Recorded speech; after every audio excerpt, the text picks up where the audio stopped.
Evening, everyone, and welcome to the Portland Board of Education's Policy and Curriculum Committee meeting. It is, making sure I have the date correctly here, Tuesday, August 23rd, and we'll be waiting just for a few moments for some of our committee members to join, and then we'll welcome and introduce ourselves.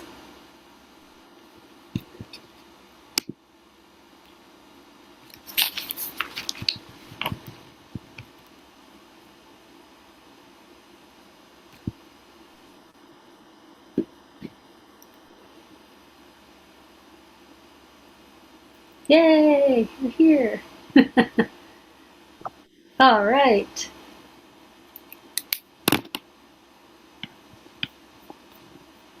Oh, and the superintendent's here, Nyla and we are here. Great.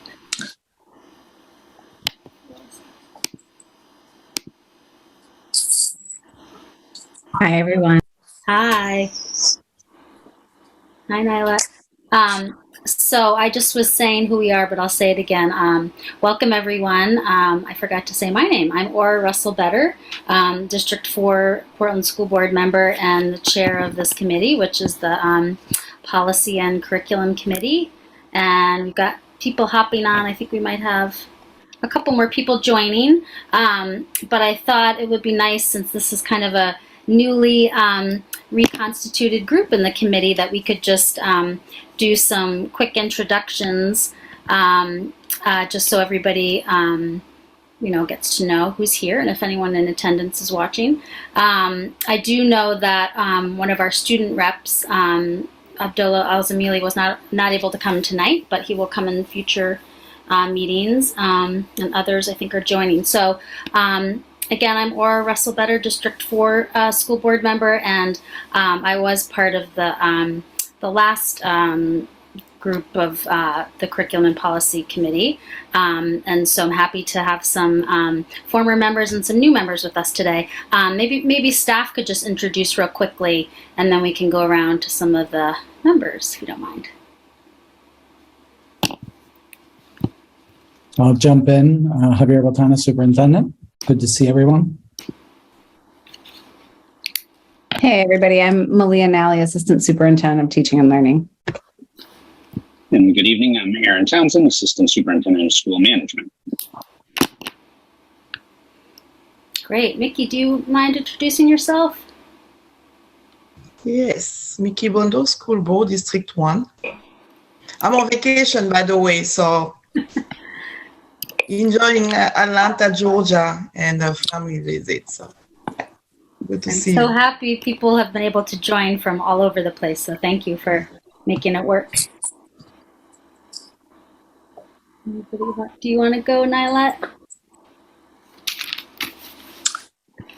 Yeah. Hi, everyone. Sorry, my internet's not the best. I am in Egypt right now, and the internet has just not been working well.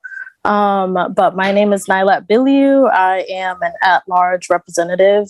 I go by she, her, they, and I am also a previous member of the policy and curriculum. I'm not even gonna. That's where it ends. All right, thanks. And then we have some new members joining us. So, Sarah, do you want to introduce yourself? Yeah, I'm Sarah Lentz. My pronouns are she, hers, and I am an at-large school board member. I'll pass it to Ben. Hi, everybody. I am Ben Grant, also an at-large school board member and newly put onto this committee. Like Mickey, I'm on vacation. I'm here at Seal Cove on Mount Desert Island. I arrived with no collared shirts, so you're getting the extremely informal camp t-shirt. It's the best I can do for us tonight. So glad to be here. Yes, I just want to say I appreciate everyone coming in our last, I hate to say this, but last bits of summer in Maine is a very precious time. So yeah, totally appreciate people coming from wherever they are and whatever you're wearing tonight. So so I did mention Mr. Al-Zamili couldn't make it. I know we have another student representative, Jody Dio, who's part of the committee, and maybe she will hop on, but just wanted to mention that she's also a member of the committee. And if she doesn't join us tonight, I'm sure she will for future meetings. So I think, so for attendance, it looks like we have all of our members, our board members in attendance, and our two students are not present for now. So I think we have to do our minutes. Am I right, Aaron? We're just going to pass our minutes from the last meeting. So I don't know if are the three of us who were previously on the committee and at this last meeting had a chance to look at the minutes, but they're in the agenda here if you didn't have a chance. So this was from our April 26th meeting. So we usually just kind of quickly do a, if you approve the minutes, you can just do a hands up to approve. And it looks like two of us. I don't know, Nyla, she's off, so we're good with two, right? 2 out of 3 to approve our minutes is okay. So we'll call that good. Just peeking at our agenda for a minute, we do have a piece that I think Aaron's going to help us out with some of the committee overview, just to give a little history. I did want to just say that I think for purposes of tonight with having discussion, I would maybe ask folks to raise their hand just to kind of make sure I catch everybody. I think when we're a smaller group, okay, so now it's just going to keep our video off. It can be fine, and maybe it'll be fine, but just to maybe make sure that everybody who does want to make comment or have question gets caught. I'll just ask everybody to try to remember to do the raise hand feature. And so I guess one thing I'll just say, if it's okay, Aaron, real quick, was just to kind of frame that. Aaron's going to just give us a little bit of history, and Mickey, if you wanted to jump in with anything, and certainly Malia about curriculum pieces, that's also helpful because before joining the Policy and Curriculum Consolidated Committee, I was not part of the curriculum piece, so that's helpful to kind of get some of that context. So I'll just share that in February of this year, so February of 2022, we joined both the curriculum and policy committees that had been separate committees prior because of our smaller school board number of board members we had at the time because of some members leaving the position. So that was sort of just to make sure we could stay on the most time-sensitive, important issues for each committee. So that was from February until the summertime now, and we've decided to continue as both policy and curriculum committees together. So if that's good timing to pass it off to you, Aaron, we'll kind of get going through our agenda. Thanks. Yep. So we thought it'd be helpful, for, the new members to be able to kind of give a little bit of orientation to, what the work has been historically. And I think we're continuing to, develop, what the shared work is in the merger of these two committees. But historically, in the policy committee, I was the, staff liaison for the policy committee. And I would say, we tackled, things kind of at 2 levels. So obviously, I think that, what we've heard most about recently is working on, strategic policy change. So examples of that during my tenure, have included, obviously, the revisions to the harassment and discrimination, student harassment and discrimination policy. We had done, there had been an external equity audit of our discipline policies that helped us, advance revisions to a suite of discipline policies. And then additionally, we took on a whole suite of policies following the decision around removal of SROs in terms of re-examining our policies through the lens of, what they say about our relationship with law enforcement. So those are a couple of examples of kind of strategic policy work that the committee had taken on. I would also add, that a role of the committee historically has been, to do policy book maintenance, so that's a bit more routine. And that has included kind of two levels of work, I guess, for lack of a better word. One is, there had been kind of methodically, and we've gotten through book D primarily, like book by book review, to just update and make consistent nomenclature, address issues like pronoun usage, referral to, the old language of school committee, to board committee. So there was some of that to just update and modernize at that level.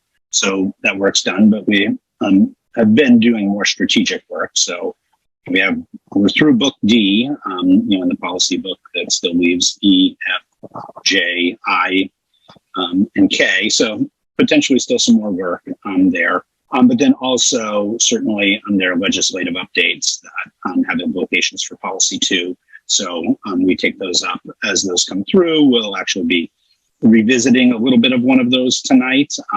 So an example of that is the reporting child abuse and neglect, JLF, of which there were some statutory updates that changed. So we'll talk a little bit about that, but those things happen. We updated, for example, the immunizations policy previously based on, some of the state legislation. I think that was obviously, a big issue around exceptions and those kinds of things. So that's also part of our role to try and remain current. And we rely on Drummond a lot, for both policy review in terms of compliance with law, and, they provide kind of model policies for districts across the state based on current both state and federal legislation. So that kind of historically has been the work of the policy committee as I've been, staffing it. So Malia, do you want to talk a little bit about the curriculum committee kind of orientation? Yeah, absolutely. And Mickey, we've been on the committee together for a while, so definitely chime in after I share a little bit of context. But I actually pulled out we had created a long-term plan for our last year that we were on the committee. And so I pulled that out here, and just formally from kind of how it's framed, the purpose of the committee is to review the district's practices related to the development, implementation, and evaluation of curriculum policies, models of learning, and educational instruction. And it asserts that it's about reviewing and recommending policies that promote the sharing of best practices in curriculum assessment and instruction. And then again, looking at state actions to ensure that our current practices comply with state statutes. And then there's also a piece that speaks to the making of recommendations to the finance committee and full board related to how resources can be allocated toward equitable access to curriculum and instruction. And so I do think the curriculum committee is interesting because we would sometimes get confused about our purpose, in terms of what lives in the realm of the board, when you think about resource policy and obviously managing the superintendent.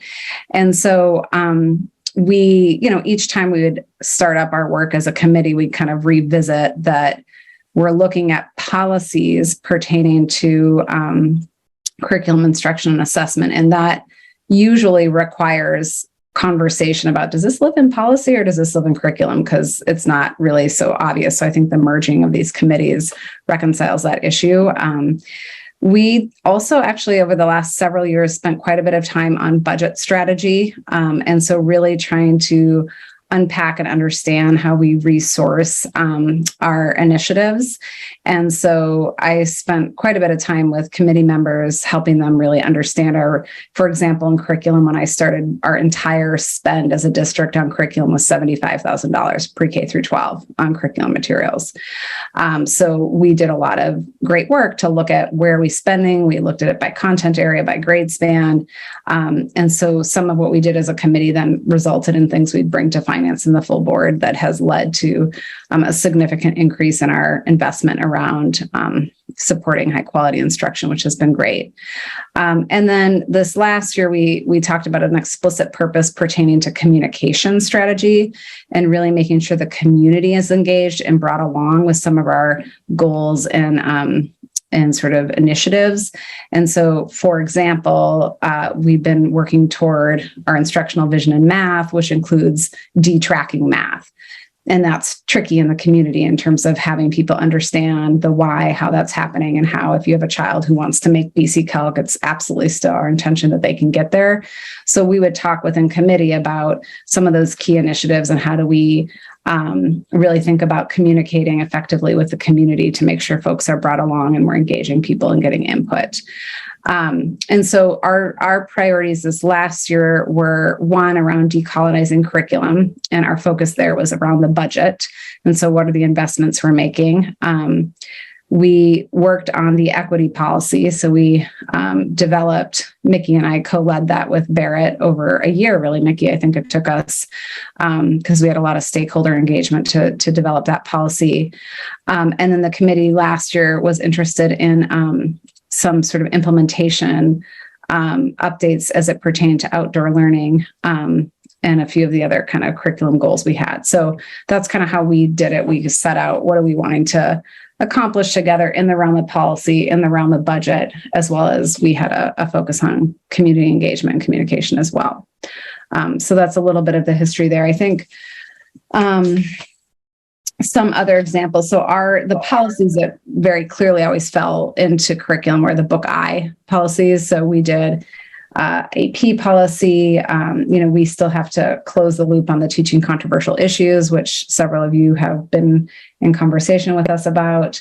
And then we also did things like maintenance to the graduation policy, because we've been rolling off the traditional graduation diploma and rolling in the waterfall of the proficiency-based diploma.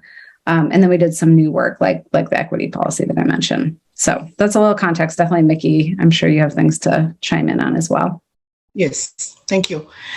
Yes, what you just mentioned, I just want to share what during last year. I don't have my book here, but everything I try to go through my memories. And I think what I want to share with the new members, and I think with Aura also, is that what I was really impressed during, curriculum committee, because I've been there for 4 years since I joined the board, because this is one of the communities that I love the most. Like, try to define is really a policy, going to the policy committee or coming to us. So definitely the one full year that we worked on the equity policy was just amazing, by putting, everybody together, the stakeholders, students. The one I was really impressed about the students, because their voice really lifted the cultural inclusion that we had to incorporate to the equity policy, and also the way we give a different definition of from the equity, the racial lens. Then we look at it, the cultural equity. So everything was combining a full year of listening, conversation, challenging barriers to come to the amazing platform of the policy. And then when we move also to the AP policy, then I was impressed is that for years as a mom, I was really advocate for that, because I had my kids going to Deering because they picked the challenge by choice for the AP classes advanced. So that means those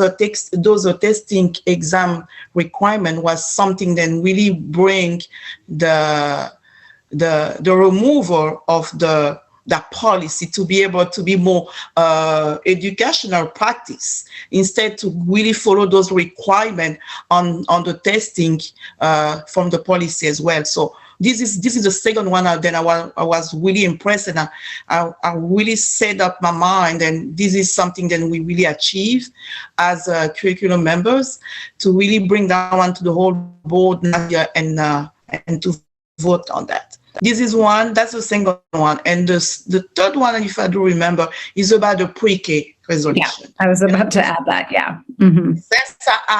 Since I joined, it was the first really advocacy for the pre-K expansion. And I think we built a great resolution. And I think what you have done last year, Maria and the team, is just to go through the 5 years goals that we have made. Like if I do remember, I think we have a 96 seat then we already filled, right? From 21 to 22. So that means those implementation, going with challenges, barriers, the transportation before and after care. So all those goals that we went through last year on the committee really help us to set up the tone, and we're going to the right direction, because we had a data. Because I remember when we passed the resolution, we didn't have a clear data to work on that. But right now, when you present last year, the data were clear, and then, and then we look at it, okay, we're going to the right direction. We need to still working on that, making some improvement and working on those challenges. So this is why I was really moved for what we have accomplished in the curriculum. So the last one is the one I can never forget. It was the last year, at the end of the year, for the frame. I think the instructional vision frame that we have with the math coach. And I think I was really amazed with Priya, because the way she present the strategy, the learning strategy, I mean, then we really need to start paying attention for each student to make sure that we understand and are building some access to the grade level for a lot of marginalized students. So she was really clear, emphasizing those goals by bringing those math, the way we have to present those curriculum and math. And I think the vertical team that we have created for the technology and integration for science, for math and social studies, we Wabanaki studies just changed the narrative. The public school need to be embracing more diversity and going to the high expectations. So those are the 4 ones that I really remember in my memories. And then I was so impressed to be part of those curriculum committee and make the change. All right. And I think with my age, my memory is still good, right? And Maria, I think I did right. I can't believe I was going to bring back up the pre-K. So yes, thank you. Better than my memory.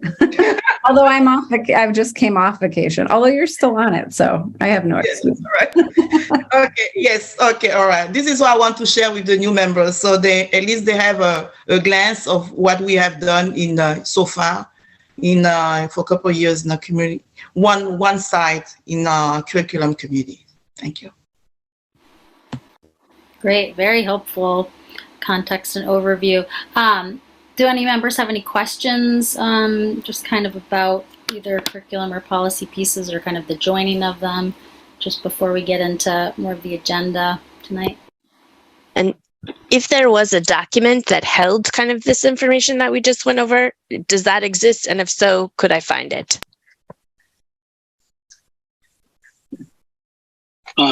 I think probably what we could share were the most recent. So each year in November, at the end of the year, we do committee, the reports, I guess. I forget, it seems like there was another name for them, but committee reports that summarize the work of the committee from the past year. So we can share the committee reports from the curriculum committee and the policy committee from last. So those are usually November. That kind of follows the board calendar. So at the end of the board year, those get summarized. So awesome. Thank you.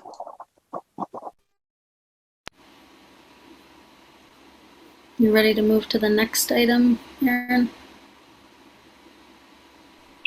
yeah, just the last thing I think I'd say is, Malia and I have connected with Aura on a monthly basis to kind of work on agenda as chair of the committee. Kind of we collaborate with her around setting agenda and kind of work plan stuff. So encourage folks to connect with Aura. And I know she, had done reach out previously with Mickey and Nylet, but that's just the name that's kind of our collaboration structure as we move forward. To continue to agendize and figure out our work as we move ahead.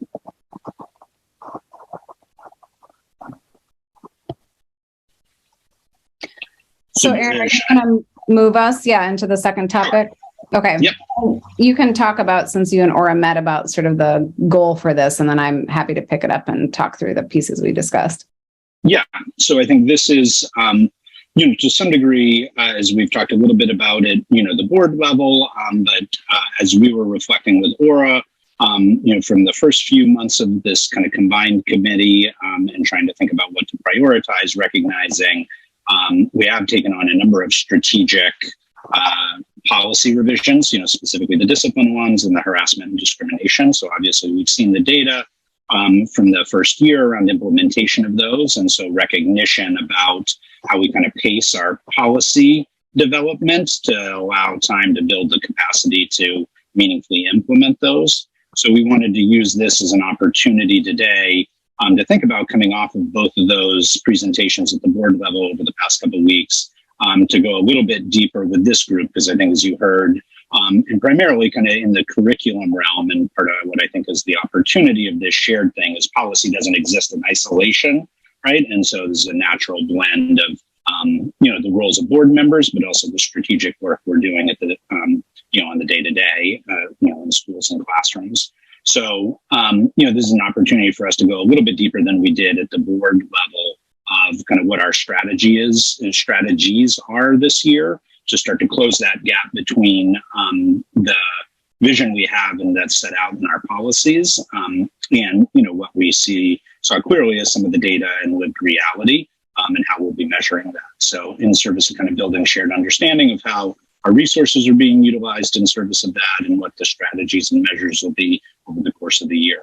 So that was the thinking about this agenda item. So Malia will kind of open us up, and then we'll kind of move through this slide deck that was in there. So I had attached, just for folks' reference, some of these kind of core policies that we've been talking about over the past few weeks in terms of revisions. We've certainly updated numerous ones. But I think these, I attached the harassment and discrimination policy, as well as a couple of the foundational student discipline ones, the student code of conduct, and student discipline, which is renamed as well behavioral interventions and supports, as well as the suspension policies, because those really form the kind of core of what we're talking about. So I don't know, particularly for our newer members, that even had a chance, over the course of this, to be familiarized with those. So that was part of why attaching them to the packet. We're not going to go deep on those at this juncture. We can talk about it in the presentation, but just wanted to bring attention to those as kind of the core suite of new policies that we're working towards implementation on. All right.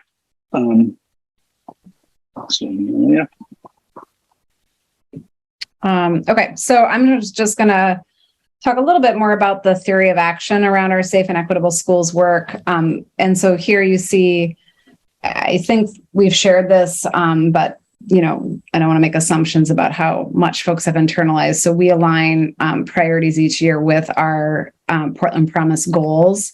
And so we've been working on these for a few years now. And so our achievement and equity focus has been around strengthening core instruction. Our whole student equity focus has been around cultivating safe and equitable schools. And then our people equity work has been really trying to strengthen the professional learning culture across the system. So we'll talk a little bit more about, like Erin said, just try to get a little bit deeper into what the safe and equitable schools is looking like this year. So I'll talk through here the theory of action strategies. Erin will talk about our measures, and then kind of summarize the resource investment that we've landed on and definitely talked with you guys about, or you all about, in full board meetings. And so just for each of the priorities we set, we have, we figure out how does this tie to our big Portland Promise goals? What's our theory of action? What are the strategies for any given year? And then how will we measure if we're successful in implementing those strategies and then seeing the intended impact at the student level? And so the theory of action behind how we've oriented to the strategies for this body of work is that if we cultivate trauma sensitive and culturally responsive schools and classrooms through intentional adjustments to our current systems and practices, and explicitly teach and cultivate SEL competencies, then students and staff will feel safe, connected, and inspired to learn and be in our community. And so just a couple quick things I wanted to name. For a while, so a challenge we've had with this body of work is kind of all sorts of different initiatives and frameworks, and how do we make this coherent? So for any given educator, it feels like a clear, coherent, and connected body of work, and not a set of discrete initiatives that, quote, come and go as things do in districts. And so that's been tricky, but a huge focus for us. And so that's where I think having this sort of what's the big theory behind the sort of discrete initiatives has been important for us to try to get more precise and clear about. But I will say transparently that I don't think that we're yet in a place where across the system consistently all educators hold like the same understanding of the theory of action behind the strategies. So, when Erin talked about there's the sort of, it's great when we have a policy, but then it's all about implementing that policy and moving, partly it's the adaptive work, but really or technical work, but really it's the adaptive work that takes time. I would acknowledge that this is not deeply shared yet, but we're trying to help people understand that so that then we aren't sort of implementing in a technical way, but we actually get sort of the bigger why behind how we're approaching things. So that's one thing I'd mention. I think also we had previously called out trauma sensitive practices as a discrete initiative, which didn't really make sense because that's more of something that is integrated throughout how we do restorative work, multi-tiered systems work, relationships, advisory, et cetera. So that was, quite a bit of conversation. We had a lot of social work feedback around the importance of that as a sort of undergirding frame to all of these sort of discrete moves that we're making around this priority. The other thing I wanted to mention is that we talk about if we do these things then, and we are naming students and staff. Oh, yeah, I just want to make sure if we have a question, can we wait until the end, or we can ask a question right away? Because you just mentioned something that is really some question, then I really need some clarification for the international adjustment. Yes, can I, Aura? Yeah, go ahead. All right, please, thank you. When you mention about, because I'm stuck here on the international adjustment, because when I look at it, I say, and I heard you just mention it's about individual teachers. That's the way we integrate the learning process from each individual teacher, the way they're building their own learning strategies in the classroom. So I wonder, are we doing it through professional development as well, or are you just sharing the material? Because the thing that I'm really stuck right now is the implementation of most of our policies in the classroom setting. Yeah. So, I mean, that's exactly how we managing it. How we communicate those information, the way those pipelines are going. So that's exactly what I want to get a little more details right here, please. Yeah, let me finish, if it's okay, Mickey, this, and then get into the next slide. And then let's I'll revisit if I'm getting at that question. And I do want to just say that when I talked about some of these intentional adjustments in the individual educator, we work, we think about the sort of unit of change, if you will. So there's the system, the school, the classroom, the teacher. And so we have strategies that we think about at all of those levels. So it's not just an individual teacher. We're looking at systems and structures, we're looking at school-wide moves, and then sometimes we're looking at things that are at the classroom or specific individual educator level.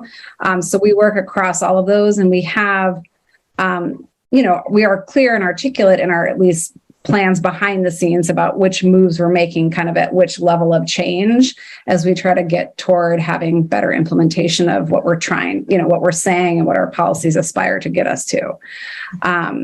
So I just want to clarify that, but then the next slide gets into our strategies a little bit more, which I think might start to hit at your question. Erin, if you can go back for a second, there's just one other point I wanted to make here, which is, it's like, if we do this, then students, and then I'm calling out that we mentioned and staff will feel safe, connected, and inspired to learn and be in our community, because that had not previously been in our theory of action. And I think our huge learning from this past year is that if the adults aren't there, like if you look at CASTLE, which is the framework we use for social emotional competencies, self-regulation, self-management, relationship building, communication. If the grown-ups aren't there and have that and can't model that, then we can't expect that we're able to do that with our students. And this was an incredibly hard year for all of our adults as well. And so it became clear that that level of intentionality around how do we create cultures and environments where people do feel like they can show up authentically and be models of what we're trying to help for our students is really important. And that's not something we can assume because it's been very, very hard in the past several years in particular. So just wanted to name that we're naming it's both students and staff will have these feelings, and that both those levels are really important. So you can move it, Erin, to the strategies. Thanks.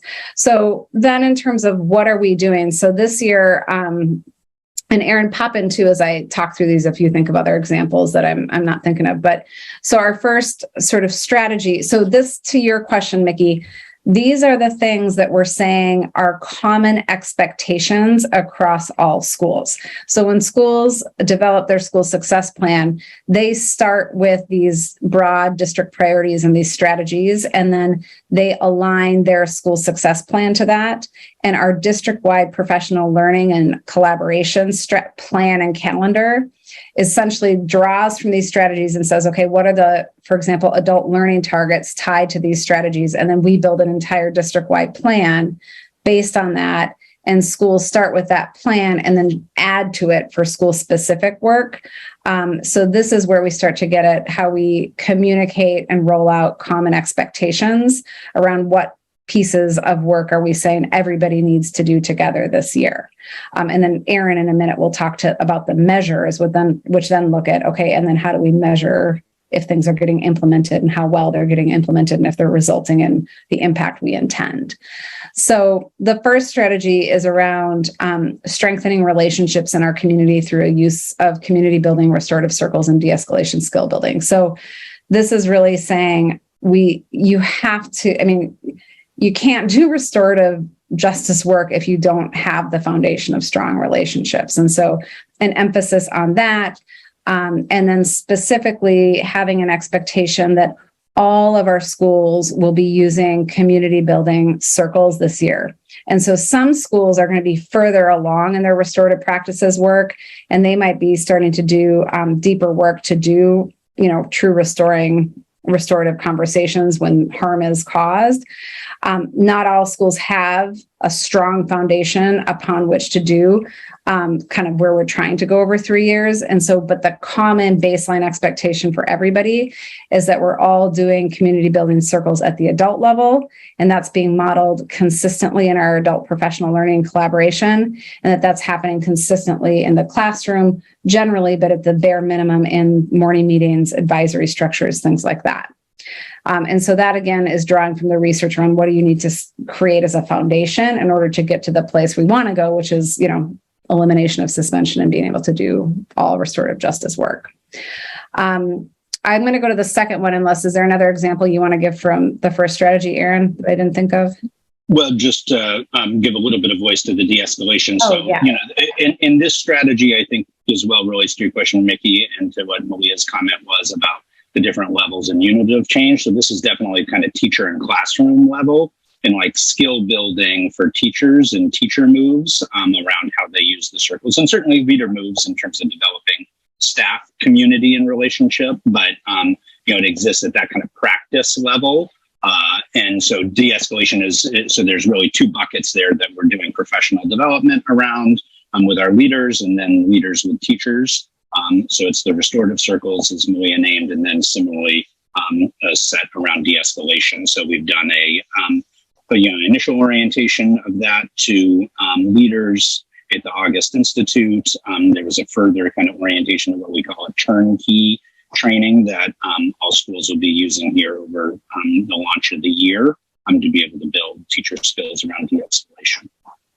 Yeah, and just to be specific, because that happened today. So Chris Reiger, Dr. Reiger, who he led facilitator trainings this week on the de-escalation training specifically. So every school would send an AP and at least one other person. And then, like Erin said, every single school will then turn that professional development around next year. So we all start with that sort of common foundation of knowledge about de-escalation and some of the skills associated. Sarah, I don't know, Sarah. Yeah, go ahead. Yeah. So I'm seeing that the students and staff need to feel safe, and I'm curious. So around like the strengthening relationships, what supports are staff getting to be able to do that with students and parents? Like even just like on basic relationship building across cultures, what does that look like in terms of support?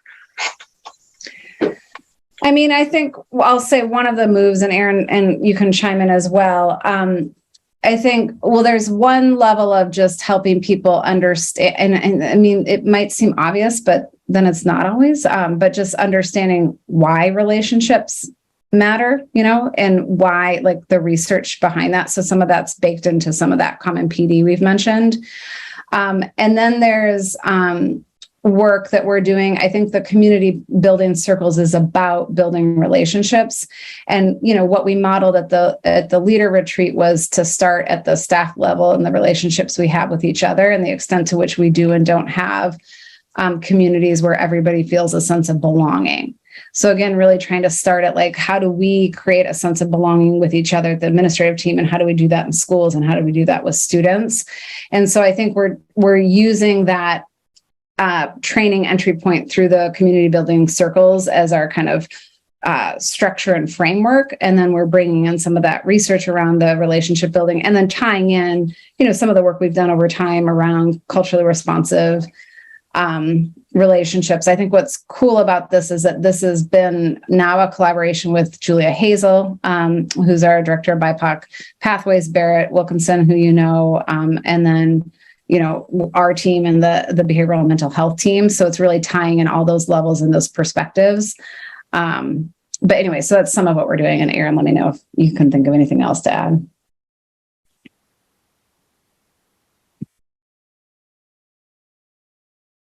No, that's great. Yeah. And I think when we get to measures, Sarah, too, it'll be interesting. It's interesting to look at how are we then looking at the extent to which our students and staff tell us if they have those relationships. So there's also those sort of data inquiry cycles as well, to sort of say, well, do we actually have the relationships? And if not, what's the root cause and how are we addressing that? And how does that adjust what we do next with our professional development?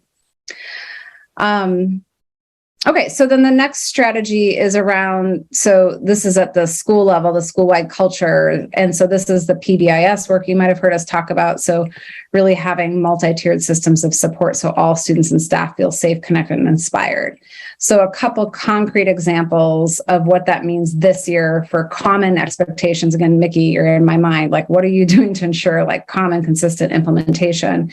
And so a couple examples this year are one, that we're doing a TFI with every school, which is a tiered fidelity inventory. So it's essentially an assessment, an audit of where the school's at against at least the sort of first tier of structures and systems that a school would need to have in place. And then based on that TFI score and plan, every school will have their plan for this year, what they're working on, in terms of having that foundational tier 1 stuff in place, tier 2, tier 3. So that's an example of something we've done somewhat with schools in the past, and largely schools have, opted into wanting to do that. And our shift this year is to say that we're consistently want to have a sort of audit of every school, where they're at, understand that, have plans. And then that's something where for schools that have done that in the past, we can have data around that shows us where their TFI was in the beginning of the year and where it will be at the end of the year. And so that's an example of a metric we'd be looking at. Another component of that. Yeah. Just could you explain how does the TFI, so is that all staff or just leaders in the, like how? There's like the school, the SST, the school success team or PBIS team that will collaborate to kind of complete that reflection. So, I mean, you don't ever want to do it with like one building administrator, for example. So it should be a team, but it doesn't necessarily involve like, surveys of all staff or anything like that. So it's usually a team that sits and does that reflection together. So that's getting rolled out in all the buildings this year? Yeah. Yeah. So we'll be able to talk about, TFI scores across the board and sort of growth in those over time. And then the other just sort of concrete example that I was going to give of this piece too is our Swiss data. So the part of, the tiers of PBIS are about having teams that are identified and that own this work and come together regularly to meet and talk about how it's going, and having data. And so Swiss is, part of the tools from PBIS. And what's great about that is it enables us to look more clearly at when our students, when are we seeing a lot of what we call unexpected behaviors, and getting data on that. So you can look at, oh, wow, it looks like it's usually around lunch and it's with our 5th grade. Or I can remember an example of one of our elementary schools that realized there were 3 teachers that had 80% of the referrals, and they were all for a particular kind of issue. So all of a sudden, now you're not looking at, oh, what do we do? But it's like, oh, okay, we need to work with these 3 teachers on these 3 issues, and we can allocate coaching and support in a really targeted way. So again, we've had some schools using Swiss data in the past, but we haven't had a consistent expectation. But this year, we're moving toward that as one of those consistencies across the board, that we all are doing consistent data input around referrals and discipline using the Swiss tool, and having a consistent, way of teams coming together to look at the data, reflect an action plan. So those are examples of those implementation consistencies for this year. Aaron, were you trying to jump in on a part of that? Yeah, just to say a brief moment about what else is kind of a part of Tier 1. So that we're assessing that needs to be in place in the schools. So Tier 1, also, the data teams and looking at data regularly is a component of that. But at a more foundational level, it's that there are common expectations articulated so that those are clear, transparent, and consistent. That there are routines for helping to teach kids those expectations, that there's articulated ways of how to respond to those when there are both kids are modeling those behaviors, so recognizing it. And that's one thing we see in the student survey that we don't do enough of, is recognizing those positive moments, and then how to respond when it's not the expected behaviors. And that's a place where sites will have opportunity, again, at the relationship level, to start to think about in the smaller behaviors, right? How to infuse kind of a restorative mindset into that, into those responses. So just wanted to kind of illustrate a little bit about what, as Malia was talking about, what Tier 1 is, what are some of those components we're looking for that create that solid foundation for a school culture. And I think just the other thing around the data piece, so Swiss and that implementation, to kind of be able to track the data that's kind of pre-suspension or below the suspension level. And, as we've talked about at the board level, doing the work around improving the data entry and data quality. So that applies to Swiss, but as well as to the information that we're required to report in Infinite Campus. So we launched that training yesterday with all admin, and we'll have a few hours a month where we're bringing folks together to be norming on that data and our practices related to that. So. And then I just want to say, and then I'll move to the third strategy, that when you think about the theory of action that I was describing in the previous slide, and one of the components we pulled out was, culturally responsive approaches to this work. So when you look at in Tier 1, like Aaron mentioned, one of the kind of basics is that there's clear, consistent expectations and consistent, predictable, responses to unexpected behavior. Well, that's an area where if you're not coming from a culturally responsive lens, you might end up articulating a set of expectations that are reflective of dominant white culture, and then disciplining the kids that don't behave and act in that particular way. And now you're harming students, and, so it goes. And so I just wanted to acknowledge that that's very much a part of our awareness and our orientation in this work, is how are we working with students in the community and families to really look at those common expectations and make sure that we're evaluating them from diverse perspectives and lenses. I think there's so many different cultural norms that, especially if you're not used to reflecting and having self-awareness around that, you might just think, well, this is just the appropriate way to be. This is how to be professional. This is how to be in school. And so how do we really create opportunities to challenge our assumptions about that, but also ultimately be clear and consistent for students so that it's not confusing and they're not moving around with every adult having a different expectation. And so they're unclear what to do, and it gets challenging for students. So just acknowledging that's an example of a place where that culturally responsive lens layers into, the approach to these specific strategies.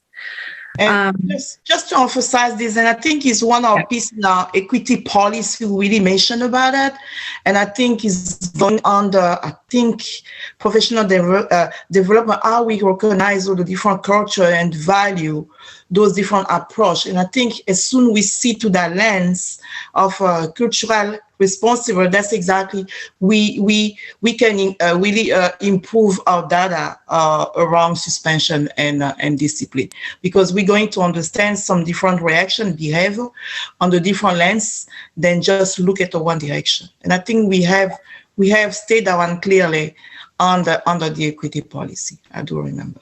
Yes. Right. And I love that connection, Mickey, because that's like an example of like, that's our policy intention. And then here's a discrete example of how we're trying to put that into action, right, in terms of implementation. Mm-hmm. And then just quickly, sorry, I'm talking so much, but the third strategy, so this is back to like that unit of change. So this is more at the system level. So not at the school or the classroom level, but at the system level, what we're focused on this year is creating a vision and strategy around social emotional learning. So we've talked with those of you who've been on the board for a while about our vertical teams. We have a math vertical team, science, literacy, et cetera, that establish a common vision and then evaluate materials and pedagogy and PD from that vision. And so we're creating that for social emotional learning this year for the first time. And one of the things I think we're very excited about is that by having established that, we can look more closely at the social emotional learning instructional materials that we have. So we believe that SEL learning is integrated throughout our curriculum. I mean, that's very much integrated into our content-based literacy, our social studies, our science work, our outdoor learning. But then there's also value in having moments to explicitly teach particular skills. And so coming out of this vertical team, we'll be able to really look at second step, which is what we use in elementary, and ask ourselves, does this continue to feel like it's aligned to our vision and meeting our goals? But then we'll be able to also start to look at middle and high school, where we have a lot more variance and differentiation. We were meeting with Casco Bay, some leaders there, and they were saying, hey, we need to know, do we have a progression so that we can build upon it, right? In terms of, is there common language and understanding students have? And we don't really have that yet. We just have the adoption of the second step curriculum. So ideally, what we'd like to see is that, if students are learning, even just like, let's take the community building circles, how to do that in elementary school, then in middle school, it's not a brand new thing. They're like, okay, this is what we do, and here's how we deepen it and take that to a more sophisticated level, and then continue to grow that in high school. So we'll be doing the vertical team, and I'm sure we'll want to come to you all or the full board to talk about kind of where that team is going in the work later this year. And then the other big focus is around sort of a work group to talk about how do we move toward eliminating suspension. And so I know we at the recent board meeting had talked about that. And I think I had mentioned, that's explicitly named in our third strategy around this priority, that we want to move to that direction, but we need to have really focused collaborative work among educators and administrators around what does that look like? How do we get there? What are sort of first, second, third steps so we can move ourselves toward eliminating suspension? So that'll be kind of in a work group kind of form. And again, that will be something I can imagine us, doing some report outs to you all about in terms of where that collaborative work goes this year. So I think, Aaron, I'll kick it over to you to talk about then how we're measuring this year's work.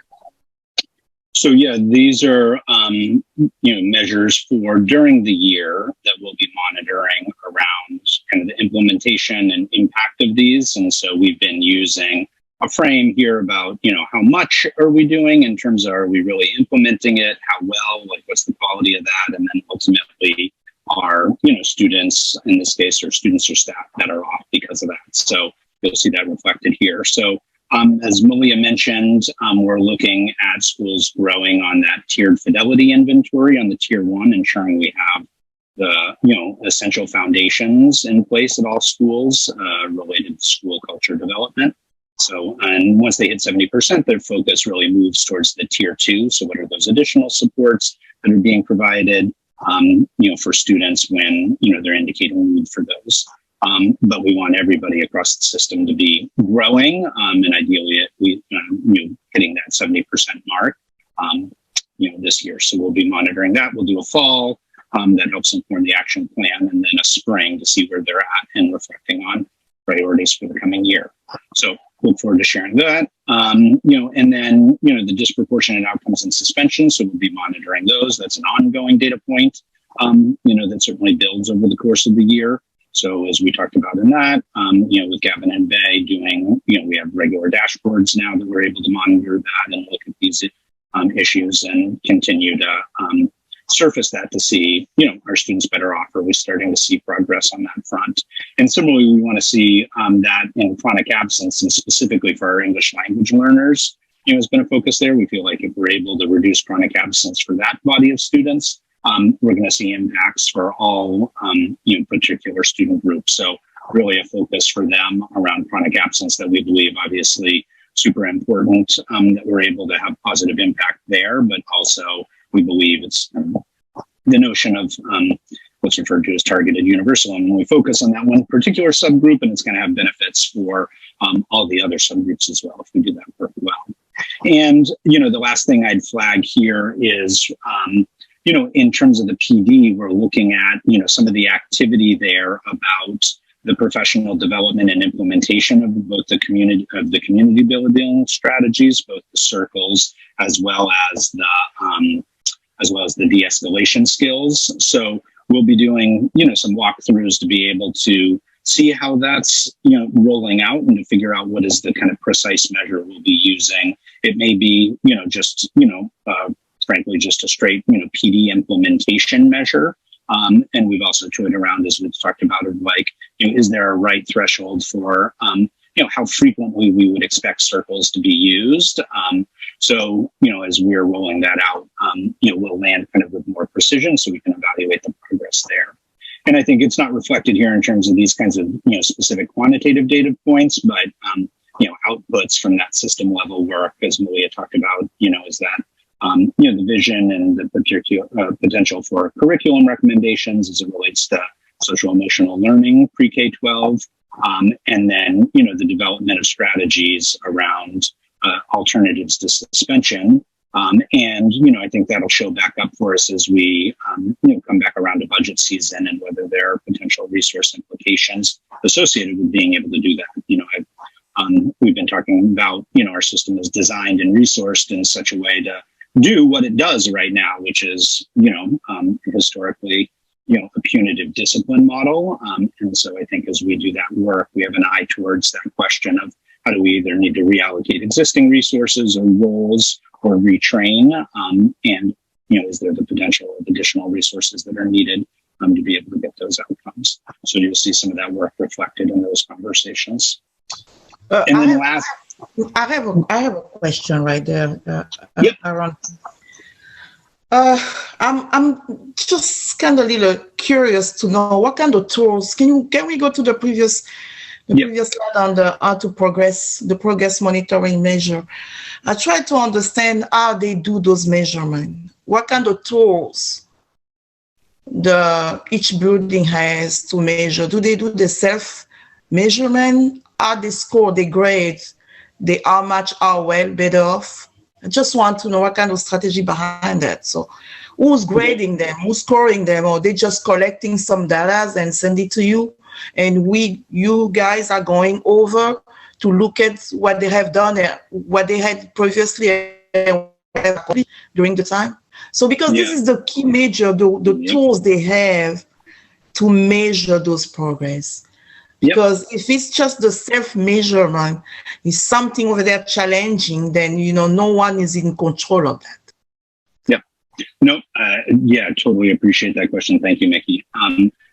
So no, these are common tools. These are not, related to these three measures. It's expected that all schools will be, will be looking, and all schools will be looking at this data, but, and they may have some additional measures based on, additional strategies they may be doing. But for these three, the tiered fidelity inventory is a common standardized tool. So it is the same tool that we're providing for all, like we said, Dr. Reiger, will help lead the facilitation of the team's reflections on those. So those are, that data collection is done and supported by us with common tools. And then, as you've heard from Dr. Goodall and Bay Heald, our data reporting manager, they've built systems, for the reporting around the suspension and chronic absence data that are common. So we are providing that. It's not sites that are having to do the data work and look at it themselves, but that's one of the real, kind of organizational growth points, is that we have the tools and kind of capacity now to be providing the data in those disaggregated ways, essentially real time with the suspension and chronic absence for schools to be looking at, which again is not where we were even in 1920, and that's been part of our growth as an organization.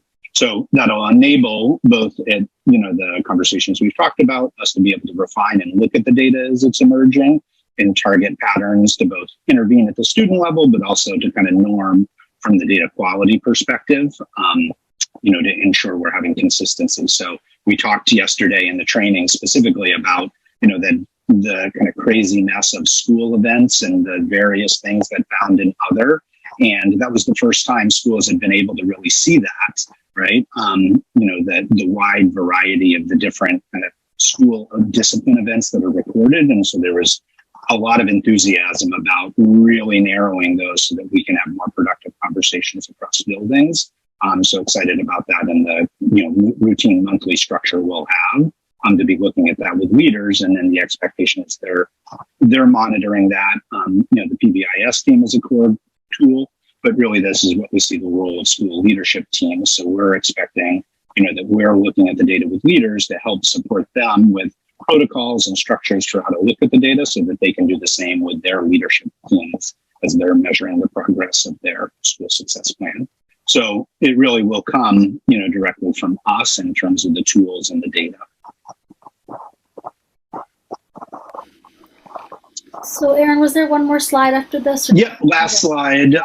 Just quickly, this is maybe a recap because I think people are familiar with this broadly.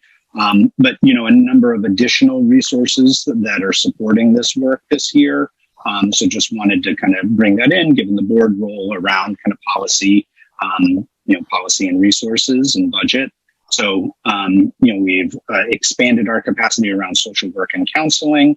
So obviously those are, part of that's direct service role, but it as well relates to, the implementation of some of the strategies that we just talked about. They have integral roles in the multi-tiered systems of support and so forth. So, we've increased by almost 4 FTE there with some local additions ongoing. Those were at Row and Peaks.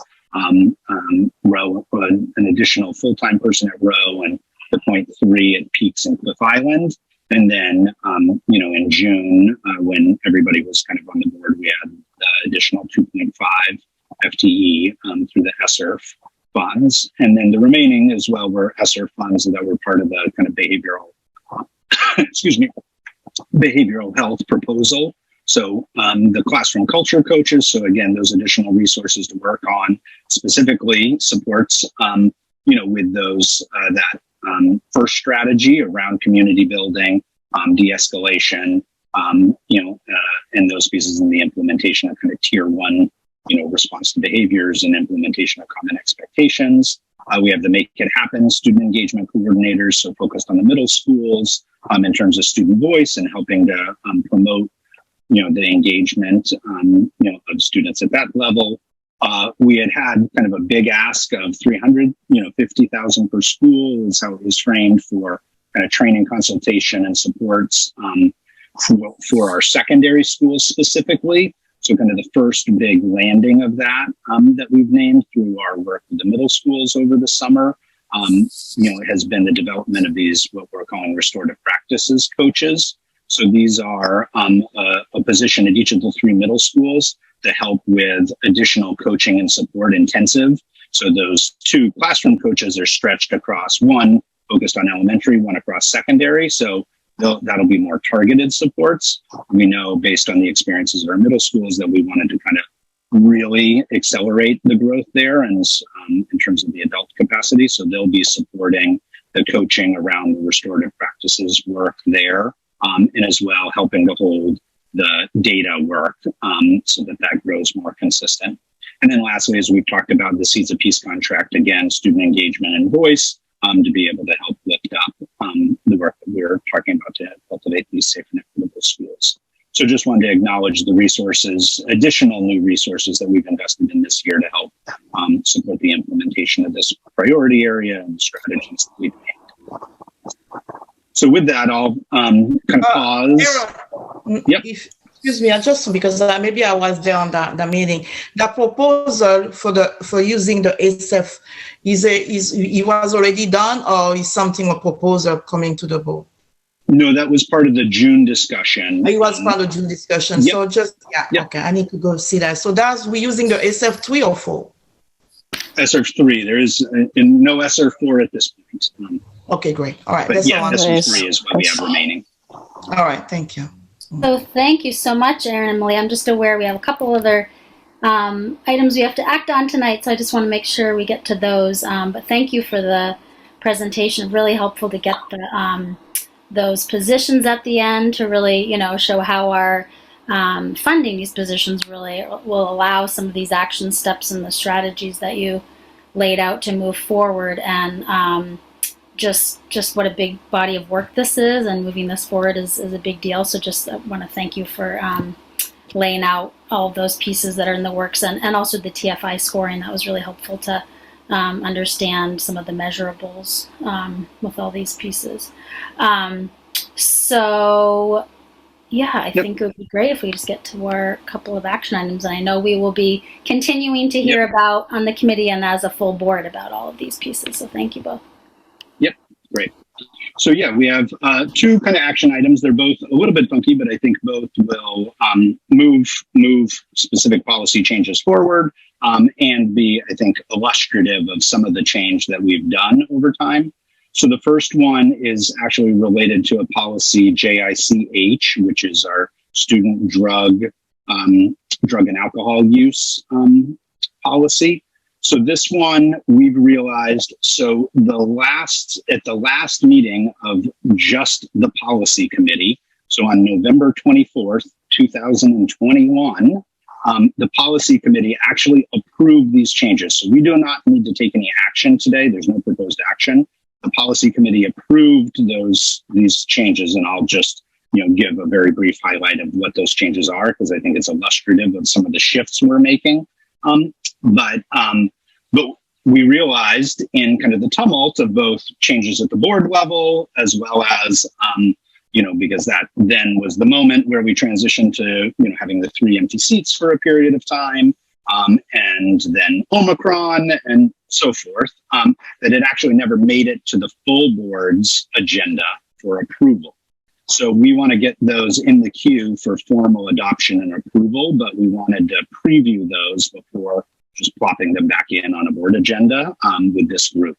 So if I could, I'll share just briefly, because I think this is a good one that illustrates some of the efforts we've made to change from a pretty kind of like lockstep, if then discipline punitive approach to one that we think is in better service of students. So we collaborated with some community health partners, and this really models after changes we made to the tobacco and vaping policy, which really approach these as substance abuse issues. And how do we provide supports for students if that's what's happening, they're using these substances.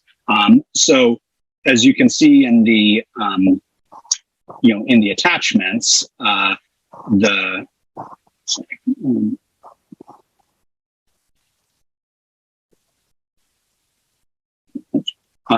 there is the prior policies that are listed, and I think the most illustrative is the procedure, because that's where you really see. And here, I'll share that briefly, just in case people know what I'm referring to. So here, this was the procedure, that was to be applied, if students were found first in possession. So as you can see down in section B, it says disciplinary action, type 1 possession use.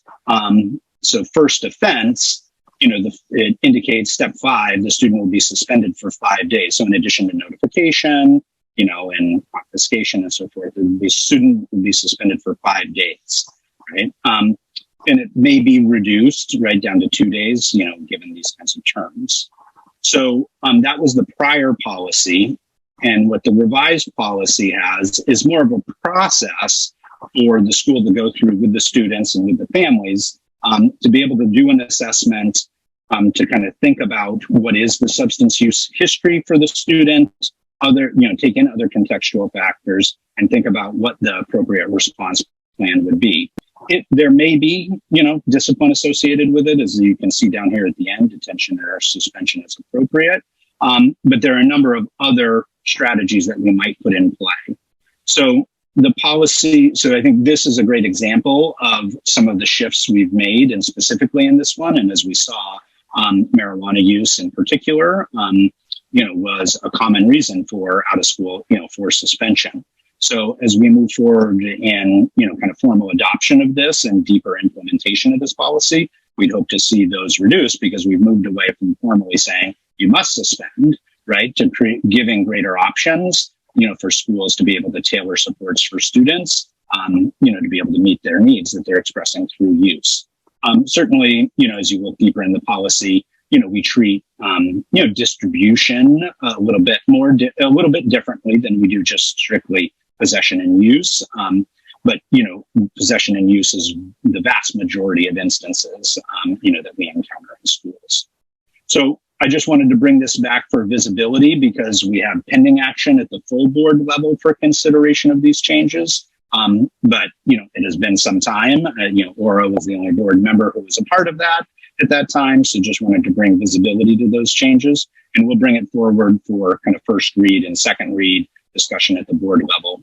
But I also thought it was a good illustrative example of policy shifts we've made over the past couple of years, that we've been talking about a very specific example of how we've moved in policy from a punitive approach and kind of lockstep discipline to trying to have a more holistic approach, in our work. So let me pause and just see if there are any questions about JICH. So there's no action taken, but we just wanted to brief folks on those changes before I came back at the full board. I have a question on I think is a D. When we talk about parents for options, what we mean? The parental support for options. So how much, are the parents on board? This is more about are the parents on board with helping the student get access to treatment, right? Or engaged in that process, or they're, or is it not a collaborative space in terms of thinking about how we're trying to support the student? Mm-hmm. Okay. Aaron, could I just ask you to give just a brief explanation for all the board members of how, once this is passed at the board level, how does that change get rolled out in our to our building leaders and to our staff? Yep. So we, I think, so some of the moves we typically make when new policies, so we have a regular communication medium internally with leaders, and we keep them apprised of pending changes, because we often seek their input. So administrators are aware when policies are in front of the committee, even before they're at the full board. So that's a way to kind of raise visibility about changes once they've been formally adopted. We have a meeting structure called a business meeting 2 times a month, where, as you might imply, we kind of cover business. So we'll do summaries of, key policy changes with our administrative team. So that includes all principals, assistant principals, and department directors and assistant directors. So I think, we have strong routines around those in terms of informing. I think, depending on the policies, we also have included stuff in either our Tuesday bulletin, which goes to all staff, and at times in our staff and community newsletter. And depending on the policies, like we talked about with ACAA, we've done other deeper rollout pieces or parent university events. So it depends on the policy a little bit, the extent with which that kind of implementation needs to happen. And I know, it's an ongoing body of work, right? To be able to ensure there's clear and consistent understanding, and so at times we produce additional guidance, around policy implementation where we see that's necessary. Yeah, thanks. And just, I think to make clear, I thought your question was going to go in a little bit of a different direction, but typically when this committee, approves a policy, it's then to recommend it to the board for consideration, right? And we go through a first read, and typically with policies, we'll do a first read and workshop so that there's a chance to talk about the changes more holistically to build understanding, and then the second read for approval. And has this been to first read yet? Not even first read. So the last action was the policy committee approving it on November 24th, 2021. So we would be doing what we just did, but at a deeper level as part of that workshop. Right. You're saying that as a statement, not a question. Okay. So let me then jump into, so one action item that we do want this committee's approval of to bring back to the full board. So one of the bodies of work that this combined policy curriculum committee did take up in the spring was incorporating statutory changes to the child abuse and neglect policy. So those were approved, and you can see here, we have in this version, and again, this is a little bit illustrative for how we try and manage the policy work as a committee to make it clear. So, here what we'll have is what the current policy was that's in place. Then we have the draft, which is the one I'll open up, that has the red line changes. So often when we're looking at policy changes, we really use the red line to make clear what are the proposed changes. So the majority of these had already been approved by the policy committee earlier, and we actually had a first read of these changes. So hopefully, Aura, Mickey, and Nyla, you remember our conversations around all this. However, before the time we were able to do the second read, we had a situation kind of on the ground that led us to want to add some additional language to this policy for the formal adoption. And so I'll call out the two places where we have inserted this additional language, and it is about requiring additional training of like what the role is for staff in when there is suspected abuse or neglect. So it shows up here, and the language is, language should be incorporated into our training procedures, indicating the role of district staff is to report verbally and or in writing suspected abuse and neglect, and that it is not staff's responsibility to be compelled to investigate or document those claims beyond what's specified in our DHHS. So we had an incident, and Javier, feel free to jump in here, where it felt like staff was going beyond it to kind of document it with photographic evidence, and those kinds of things that led to, I would say, it was beyond their role and led to potentially compromising situations for both the student as well as the staff member. And so we just want to be really clear about what the role for staff should be.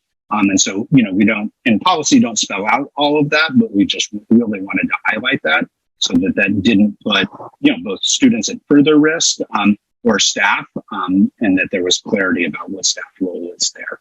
So it shows, that addition shows up here in this section about employees' duty to report. And that same language is repeated again under the administrator reporting and confirmation duties. So, so we just wanted to highlight that because we had that proposed change since this committee had adopted the other statutory changes. So the other language that's redlined in here is essentially statutory changes that came from kind of recent legislative changes that we had already proposed adoption. So those remain unchanged. What we've added are these two paragraphs, which are the exact same. We've added it in two places to try and emphasize what the role of district staff is. So Javier, do you want to add anything about kind of our rationale for including that? No, I think that's exactly right. So Can I jump in and ask a question? Sorry. Please. Yeah, that's exactly. Yeah. Just about that one specifically. I know you're just giving that an example, something that's changed, but it just piqued my interest. That phrasing should not feel compelled. What's behind that? That seems like an odd way to phrase sort of a non-requirement. Where does that come from? Well, I think it really is based in this experience we had in the spring where staff, a student reported something to them and the staff then I mean, essentially, I don't know if this is going to be a helpful way of framing it, felt compelled, right, to kind of document that. And that led them to taking pictures, that, were potentially problematic. And we were concerned, that, it was done out of, positive intent, but it was well beyond what the role of, as prescribed as mandated reporters are. Right. And it was beyond that role that we have statutorily as mandated reporters as employees in the system. Let me try to ask a better question. Sorry, that was too general. Is it that we don't want them doing this and it causes problems if they do? Because if so, then the phrasing "feel compelled" doesn't do that job. I think it should be clearer that they're not required to. Or even stronger, that we don't want them to. I mean, I don't know what the legal requirement is, but to say they shouldn't feel compelled to seems to suggest that they still have permission to do the documenting if they want, and they just don't have to. But if it is the case that doing so causes legal problems, then it seems like that phrasing leaves the door open to continuing the unhelpful technique. I mean, I think we're open to better language. I think the issue is, that this is an area where going above and beyond could potentially land you in, a problem that you didn't need to, have. The statute is fairly straightforward about, it's not your duty to investigate, it's your duty to report. And when you're aiding the investigator, out of, again, as Aaron said, good intent, then you could potentially get yourself into trouble and get the district into trouble. And I think that's what we're trying to avoid. So I'm not married to the language. I think that, I'm not a lawyer with expertise necessarily in the specific area, but as a lawyer who does a lot with statutory language, that just raised a red flag to me, because I want to understand if that is exactly what we should be saying, or if it really is that we don't want them doing this, it needs to be a more affirmative statement. Mm-hmm. And I would say it is the latter, right? We don't want them investigating, right?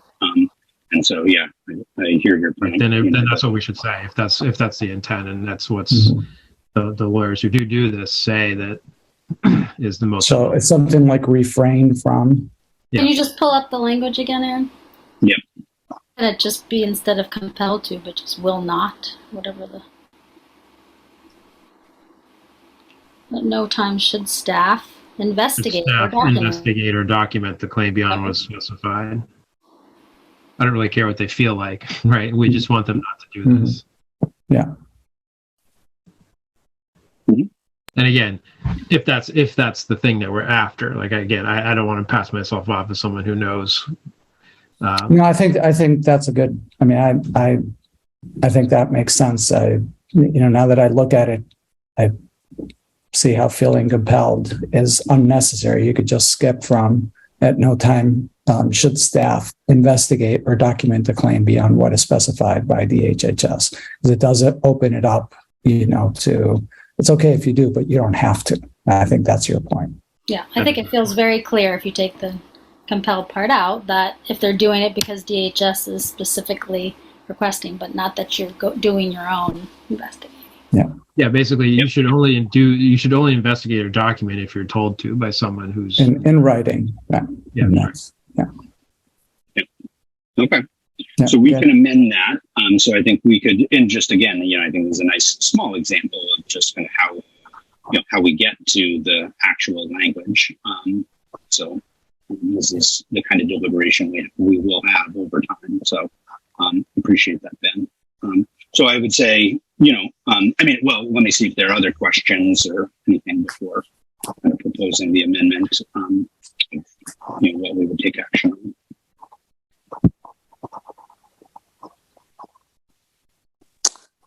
Hi, Aaron. I have a question. Sorry, my internet's been in and out, so it's been hard for me to pay attention. But I'm wondering when we are going to also be looking at the discrimination policy.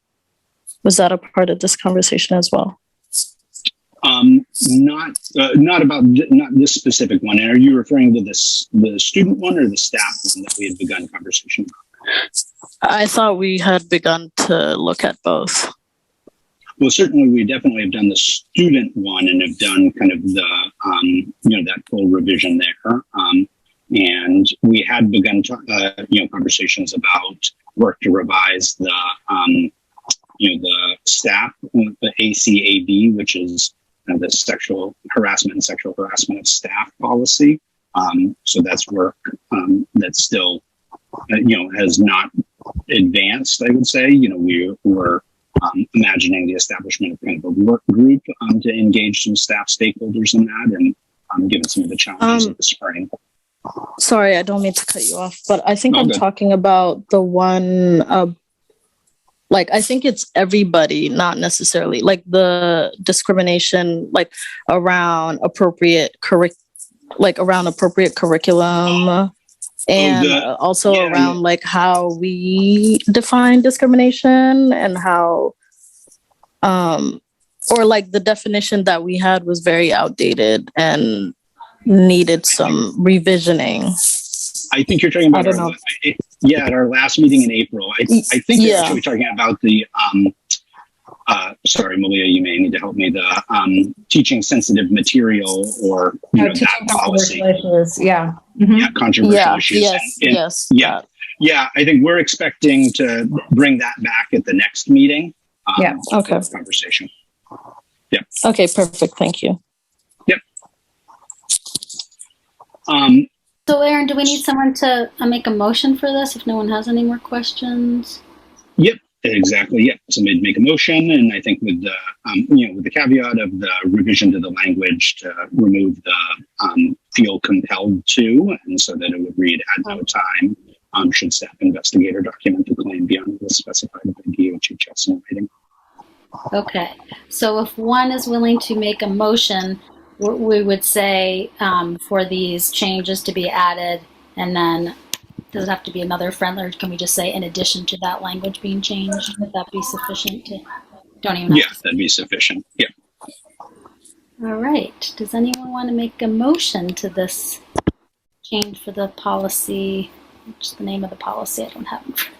Yeah, I'm happy to make a motion to move this forward to the full board after changing the language to remove those words around feeling compelled. Great. Policy JLF. Let's just throw that in there to be official. Okay. Any second? I second.